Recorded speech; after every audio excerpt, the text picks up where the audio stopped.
January is coming to an end, and I've read 4 books this month. And that's a personal record for me. But also, I must admit that I've never actually have tried to read this many books in a month before. But 2026 is the year I'm really pushing myself. And by that, I mean mentally, creatively, intellectually, physically, and so on. Reading is one of the ways I'm doing that. So in this video, I'm going to briefly go through the 4 books I've read in January, what they're about, and what I thought about them. My first read of the month was Nightshade by Autumn Woods. And I can also mention that my mother tongue is Swedish, and I never read Swedish books. I can't actually remember the last time I read anything in Swedish. But anyway, this was my first read of the month.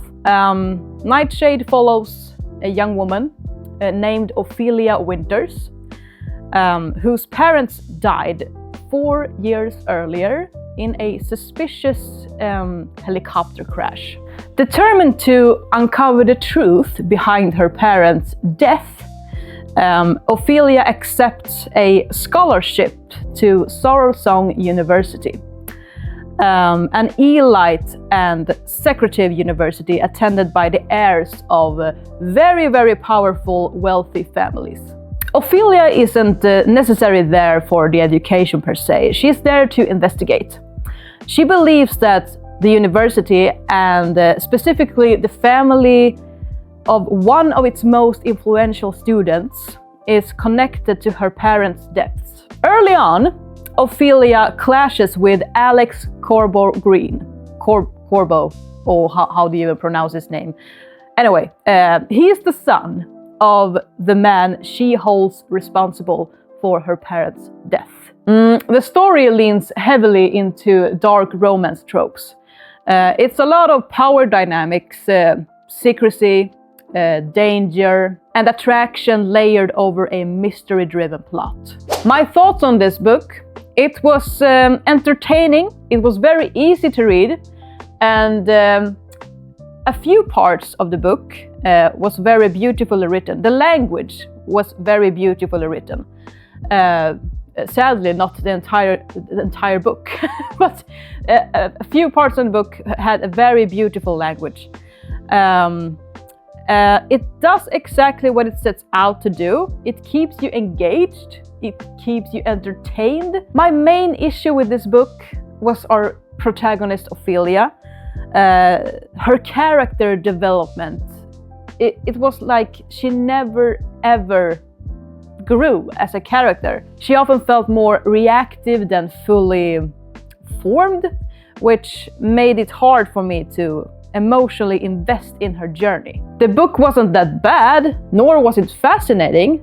I was like more meh when I read it. So I rated it 3.5 out of 5 stars.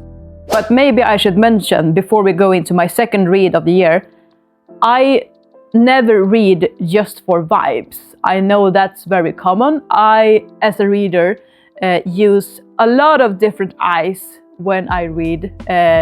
It's for the good and the bad. Sometimes it can actually take you out from the book and from the experience, because I look at a lot of different things when I read. Speaking of what kind of reader you are, it takes us to my second read of the year, How to Read a Book by Mortimer J. Adler. This isn't a fiction book, this is a practical book, so it's non-fiction, and I actually prefer non-fiction before fiction. But this is a guide, it's a practical book, it's meant to teach you something.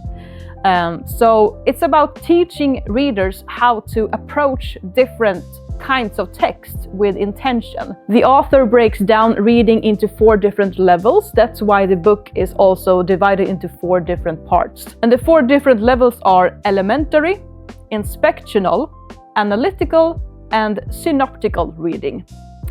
Each requiring a different amount of effort and focus. And there are different types of rules for each levels of reading. The core idea of this book is actually very, very simple. It's very simple to understand. Not all books should be read the same way. And my thoughts on this book was amazing actually. This book completely changed how I read. I now make conscious decisions when I pick up a new book. For example, how much energy does this require from me? Do I need to read analytically? Or can I stay in expectional mode? Since applying the teaching in this book, my reading flow has improved dramatically. I read faster when I can and slower when I should.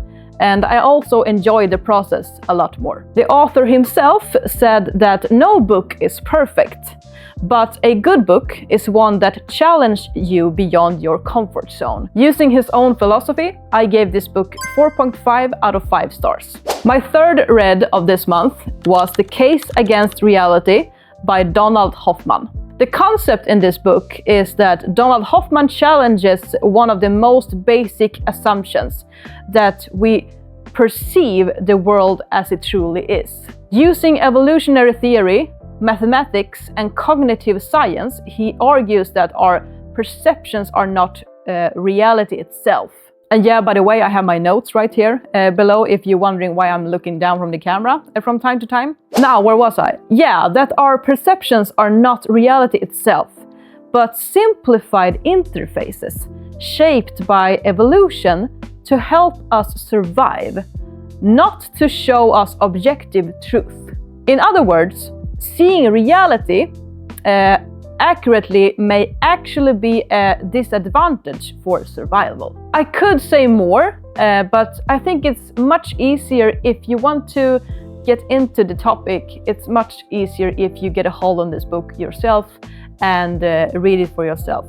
My thoughts on this book: it's written in a surprisingly accessible way, but mentally it can be demanding. It's very easy to understand what he says, so it's not a big problem to read the book per se, because he used a very easy language, but it's a lot of information right away, so it's not a book that you read in one sitting.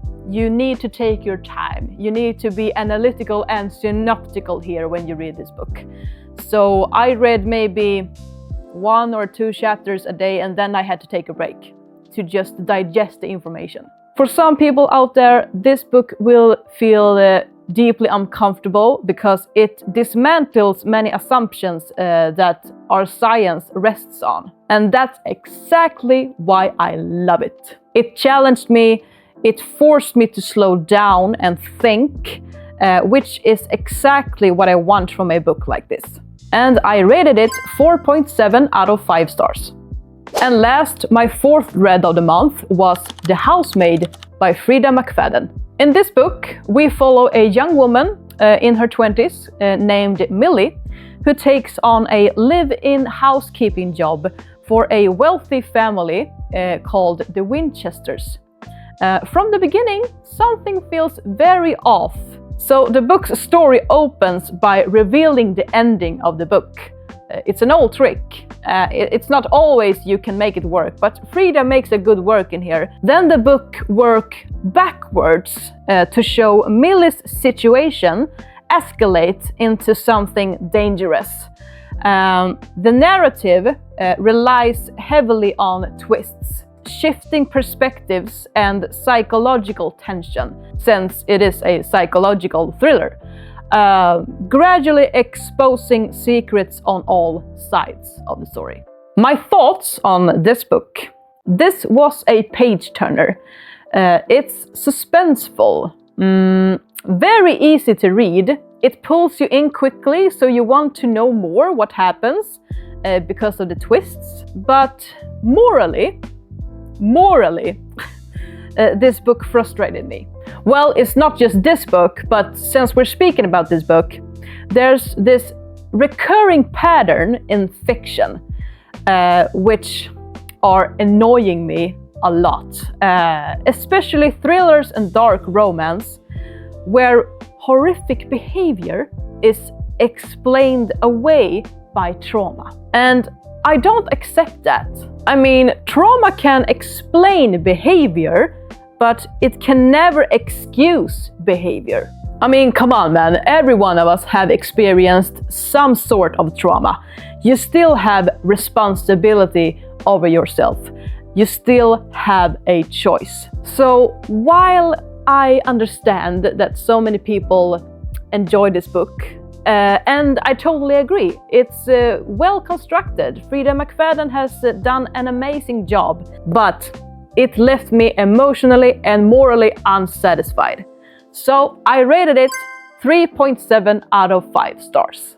So yeah, that was my January reading wrap-up. If I would recommend any of these 4 books to anyone, depending on if you prefer to read fiction or if you want to read more non-fiction. Let's begin with non-fiction. If you actually want to become a better reader, to get out more of the information you read, and also remember the information you read, I would definitely recommend How to Read a Book by Mortimer J. Adler.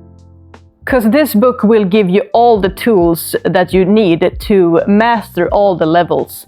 I found this book very helpful, and I'm pretty certain already that this will be one of the best books that I will be reading this entire year. Out of the 2 fiction books I read in January, I would definitely recommend The Housemaid. It kept me engaged and entertained from the start to finish. And the movie came out in December, and of course, I've already seen it. With that being said, it's time to wrap up for today, but thanks a lot for watching, and I'll see you next time.